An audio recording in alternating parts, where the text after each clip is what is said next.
నమస్కారం. గత 5 సంవత్సరాల్లో జరిగిన అవినీతి, అక్రమాలు, దౌర్జన్యాలు, అడుగడుగున అధికార దుర్వినియోగం వీటన్నిటికీ సమరగీతం పాడుతూ నవ ఉషోదయంలా చంద్రోదయంతో రాష్ట్రానికి నారా చంద్రబాబు నాయుడు గారు ముఖ్యమంత్రి అయ్యి ఈ రాష్ట్రాన్ని పాలించబోతున్నారు. ఇక అందరూ చెప్పినట్టుగా రాష్ట్రం ఆంధ్రప్రదేశ్ రాష్ట్రము మరీ ముఖ్యంగా మా కుప్పం నియోజకవర్గం అనేది ఊపిరి పీల్చుకునే క్షణాలు ఇవన్నీ కూడా. ఎందుకంటే గత 5 సంవత్సరాలుగా అభివృద్ధి అనేది శూన్యమై అక్రమాలు, దౌర్జన్యాలు వాళ్ళ జోబులు నింపుకునే కార్యక్రమాలు తప్ప ఇంకా ఏ ఒక్క కార్యక్రమము రాష్ట్రంలో జరగలేదు. అభివృద్ధిని పూర్తిగా నిర్వీర్యం చేసేశారు. ఒకప్పుడు ఆంధ్రప్రదేశ్ అనేది డెవలప్మెంట్కి ఒక కేర్ ఆఫ్ అడ్రస్గా ఉండింది.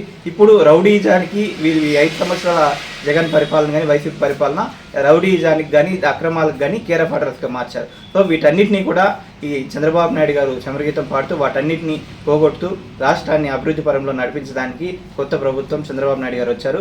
ప్రజలందరూ కూడా గతంలో చంద్రబాబు నాయుడు గారు ఎంతైతే అభివృద్ధి చేశారో, ఏ రకంగా అయితే ముందుకు తీసుకెళ్లారో రాష్ట్రాన్ని, దానికి మరింత రెండింతల ఎక్కువగా నారా చంద్రబాబు నాయుడు గారు కుప్పాన్ని కానీ రాష్ట్రాన్ని కానీ అభివృద్ధి చేయాలని దృఢ సంకల్పంతో ఉన్నారు.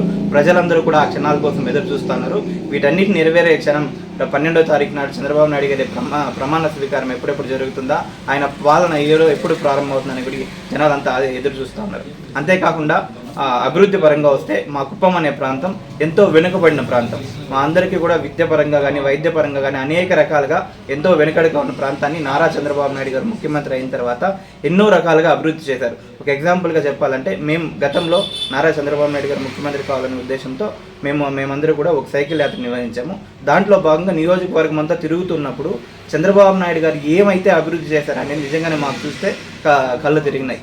ఎందుకంటే మామూలుగా మా మెయిన్లో అంటే తాండా అనే ఒక ప్రాంతాలని, తాండా అంటే మా అందరిలో కూడా ఒక మా ఇమాజినేషన్ ఏంటంటే రోడ్లు లేని ఒక ప్రాంతం, అడవుల్లో ఉంటుంది.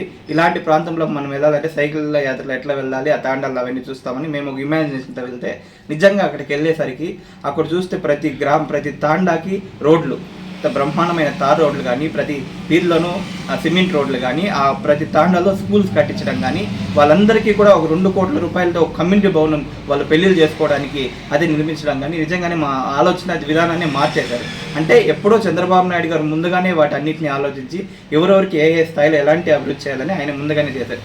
అదేవిధంగా ఒక మొద్దులో వంక అని ఒక గ్రామం, వంక అంటే మా ప్రాంతంలో ఏదో వంక నీళ్ళు పోయే ప్రాంతం, ఆడేమి ఒక ఇల్లు 2 ఇళ్ళే ఉంటాయనే విధంగా మేము అనుకున్నాం. కాకపోతే అక్కడ వెళ్ళి చూస్తే బ్రహ్మాండమైన డూప్లెక్స్ బిల్డింగ్లు, ఏదో ఒక మనం విలేజ్ దాటి ఒక సిటీలోకి ఏదో నగరంలోకి వచ్చామా అన్నంత దీనిగా ఉండింది. ఇదేమి ఇక్కడ మాత్రం ఇంత డెవలప్మెంట్ జరిగింది, ఎందుకు ఈ డెవలప్మెంట్ అని మేమేం అనుకున్నామంటే వీళ్ళంతా ఇక్కడ సింగపూర్కో దుబాయ్కి వెళ్ళి సంపాదించిన డబ్బులు తెచ్చి ఇక్కడ డెవలప్ అయ్యారు అని మేము అనుకున్నాం. కాకపోతే ఆ గ్రామం ఎంట్రన్స్లోనే ఒక శిలాపథకం ఉంది. నారా చంద్రబాబు నాయుడు గారు 2000 సంవత్సరంలో 2KR ప్రాజెక్ట్ అక్కడ స్టార్ట్ చేశారు. 2000 సంవత్సరంలో ఆ 2KR ప్రాజెక్ట్ అనేది అక్కడ స్టార్ట్ చేయడం వల్ల అక్కడ ప్రజల యొక్క అన్నీ కూడా మౌలిక వసతులు ఇవన్నీ కూడా డెవలప్మెంట్ అయ్యి ఈ రోజు వాళ్ళకి ఆ స్థాయి అనేది వచ్చింది. అంటే ప్రజలు ఇంకొక 20 సంవత్సరాల ముందుకి వాళ్ళ యొక్క విధానం ఏ విధంగా ఉండాలనే మార్పు కోసం ఈ రోజే ఆలోచించి వాళ్ళు ముందుకు తీసుకెళ్లే యోచన చేసే వ్యక్తి చంద్రబాబు నాయుడు గారు. మామూలుగానే చంద్రబాబు నాయుడు గారు ట్రైన్ ట్రావెల్ చేయగలిగే వ్యక్తి. మేమంతా అందరూ చెప్తా ఉంటారు. ఒకప్పుడు అయితే మంత్రయానం అనేది ఉండేది. ఏదో ఒక మంత్రం చెప్పిస్తే ఒక ప్లేస్ నుంచి ఒక ప్లేస్కి వెళ్ళేవాళ్ళంట. తర్వాత వచ్చి యంత్రయానం అంటే వెహికల్లో ఒక ప్లేస్ నుంచి ఒక వెహికల్ వెళ్ళేవాళ్ళు. కానీ చంద్రబాబు నాయుడు అనే వ్యక్తి ఇప్పుడే ఒక 20 ఏళ్ళు ముందుకెళ్ళి 30-20 ఏళ్ళు ముందు ఒక ప్రాంతం ఏ విధంగా ఉండబోతుంది, దీనికి ఏ విధమైన మౌలిక సదుపాయాలు మనం అందిస్తే ఆ ప్రాంతం వచ్చి అందిపుచ్చుకునే డెవలప్మెంట్ని అందిపుచ్చుకుంటుంది అనే వాటన్నిటిని కూడా ముందుగానే ఆలోచించి వాటన్నిటిని చేసేదాన్ని మేము చంద్రబాబు నాయుడు గారు చంద్రయానం అని మేము పేరు పెట్టుకున్నాం.